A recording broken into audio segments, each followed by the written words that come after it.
Welcome back to Deelish and Dare. Today we're going to be making jam out of one of the best end of summer fruits around, and that's figs.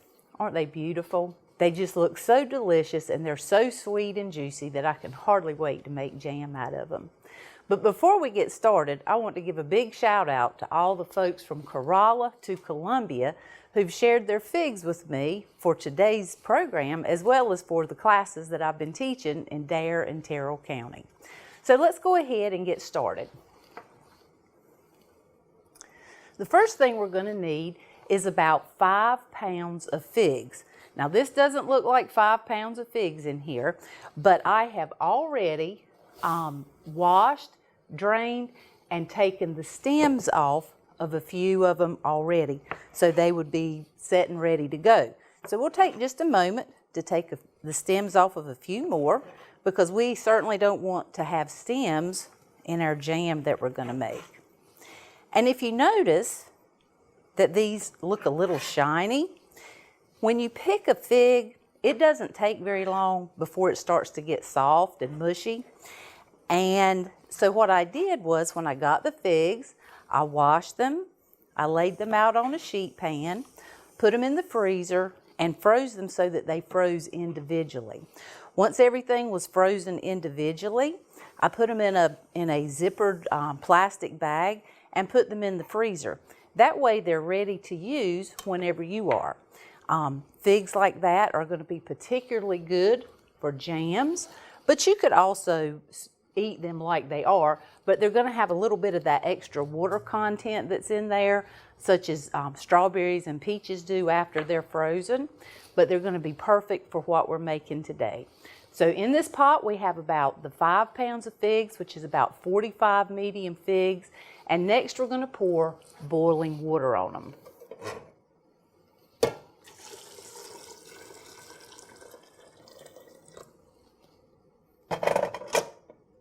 This is going to help the figs to soften up, to get plump and juicy, and get ready for the jam making process. So give us about 10 minutes and we'll be right back.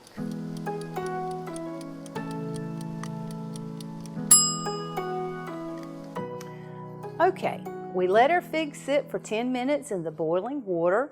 We drained it out real good, and now it's time to chop up the figs. I've already begun just a little bit, but notice how tender the figs got once they have been in that boiling water. But they have softened right up, which means they're ready to go into some jam. Now remember, we had about 5 pounds, which was about 45 figs.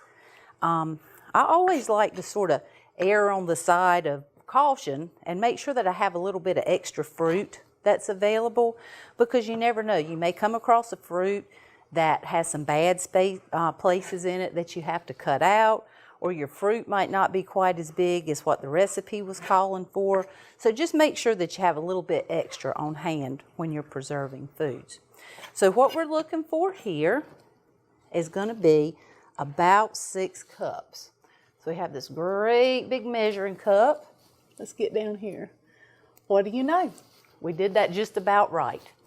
Okay, we're going to put this back into this pot that we were using earlier, and we're going to add the other ingredients. We're going to add the sugar, 6 cups, and we're going to add the water, which is about 3/4 cup. Now let's stir this up just a little bit, and then it's going to be ready to go on the stove.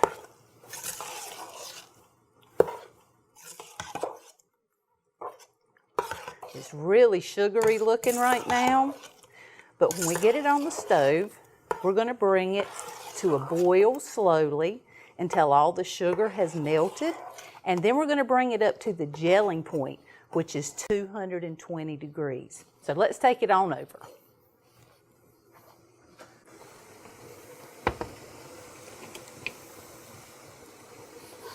Okay, we're at the stove now.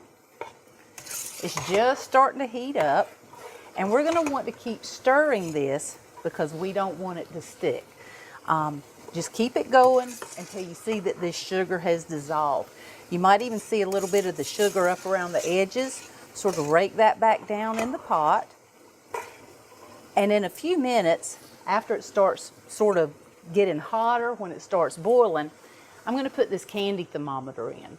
Because just looking at something, it's hard to tell when something's going to be at 220 degrees. And I'll tell you a little secret. When you put this in, make sure that this bottom is not touching the bottom of your pot or the side of your pot. You want it to be right in the ingredients that you're cooking. So, because if not, you're going to get a false reading on it.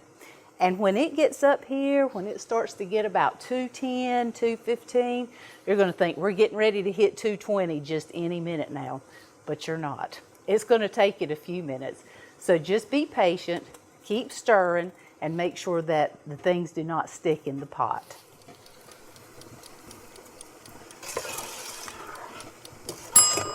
Okay, we've been here about 20 minutes or so, stirring away to make sure that our jam doesn't stick to the bottom of the pot. And if you can see down in here, you'll see this pot starting to get kind of angry right now. And if you can also see, I'm not sure that you can see it, but we're at the 220 degree gelling point. That means that it's time to add the lemon juice.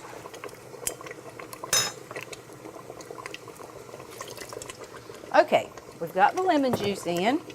We're going to stir this up, cut it down just a hair. And while this is cooking for one more minute, I'm going to take the jars out. Now I've had the jars over here in my hot water bath canner the whole time we've been doing all this because we want to keep the jars hot. When it comes time to putting the jam in the jars, we want to make sure that the jars are hot so that the jars don't bust with the hot ingredients that are going in. So this is a perfect spot for it. We're just going to pour the water out, put our hot jars over here, and we're going to be ready to use them to put the jam in just a minute. Perfect. Okay, it's all ready. Let's put it in the jars. We're going to use this nice big jar filler. And how about if we trade in our spoon for a ladle so we can get more in here. Now these jars, like we said a while ago, they are nice and hot, so we want to be careful holding them. And as we're putting in our jam, it's going to make them even hotter. Alrighty. Okay, so what we're going to do is we're going to use the jar filler and the ladle to fill them up. Then we're going to use this end of a tool. If you don't have this tool, it's okay. You can use something like the end of a wooden spoon. You could use a plastic spoon, something like that. Just don't use anything metal because we don't want to crack the jar. Put it down in here. Just kind of run it around a little bit. We want to make sure that there's no air bubbles or any of the fruit that's causing an air pocket in there. We just want to make sure that all we have in there is jam and not air. Now when you turn this cool tool over, you'll see the 1/4 inch head space is this first little increment that we have. So let's hold it down there. I believe we've about got it this time. Perfect, perfect. Okay, making sure there's no air bubbles in there. Then we're going to get a damp towel.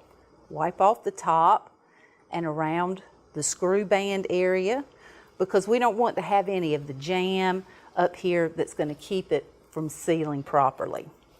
All right, next we're going to put the lids on.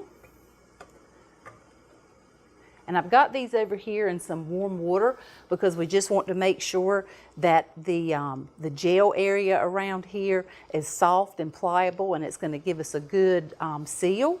We're going to put it down on the top, and then we're going to put the screw band on. Now remember, this is a hot jar. Ooh, that was hot. Okay, we're only going to do this fingertip tight. If you do this harder, if you screw the lid on really well, it has the potential when we're going about processing it, it can suck the food right out of it. And we've done all this hard work, so we certainly don't want to lose any of our food. So this one is ready to go. and I'm going to take just a few minutes to fill the others.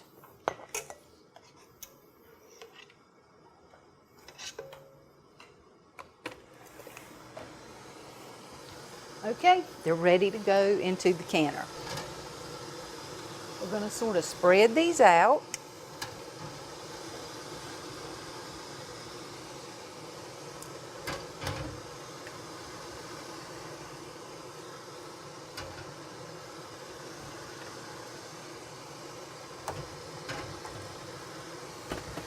Then we're going to lower the rack down into the water. And we need to make sure that the water is at least an inch above the jars, which it is. And we're going to turn this up a little bit. And I can see the bubbles down there, which tells me that this is boiling. So now we're going to put the lid on and process this for 15 minutes, and we'll be done.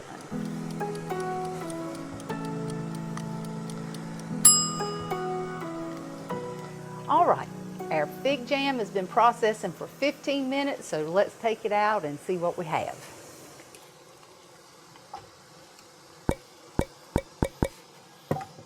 Okay.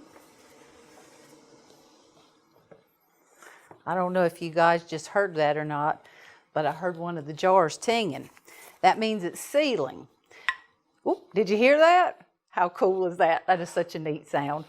Okay, what we're going to do is we're going to leave this here for 12 hours at least. We're not going to touch it. We're not going to do anything with it because we want to make sure that the lid's sealed. We can hear them tinging, but we don't know which one it was that was doing it. Then tomorrow, about 12 hours from now or so, we can come in and we can fill the tops. Now this is a jar that I had canned previously. So if you see, I'm pressing that down and nothing's happening. You're not hearing any sounds. That means that the jar's sealed properly. If you press down on one of these jars and it goes in and out and you hear sort of a metallic doing, doing when you press down on it, I know I'm not very good at sound effects. If you hear that, that means it hasn't sealed. Doesn't mean that what's in it's not good. Just go ahead and put that in your refrigerator and use it up first. But once you hear that they have sealed like this, you can wipe them off. Sometimes the water leaves like little minerals. It kind of looks a little dusty or something. You can wipe them off and you can tighten up the screw bands at that point. Or, oh, there went another one. Or you could take the screw bands off because really all they're doing is holding the lids in place. So let's wait for about 12 hours to make sure that these have sealed like they're supposed to so that you can put it up. But in the meantime, I've been smelling this jam for a long time. So let's try some of this jam that I put up earlier.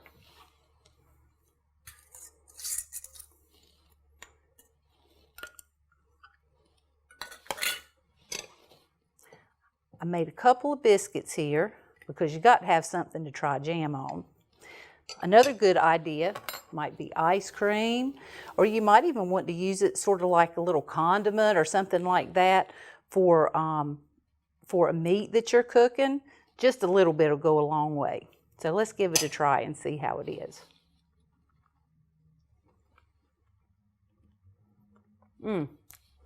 That's very good. You would think with all the sugar that would take over the fig taste, but it really enhances it. And that little bit of lemon juice that we put in there sort of gives it some acidity to balance it out. This is super good, y'all. I know you're really going to like it. So if you have any questions about preserving fig jam or anything like that, give us a call at the Dare County Cooperative Extension Service at 473-4290. And we'll see you guys next time.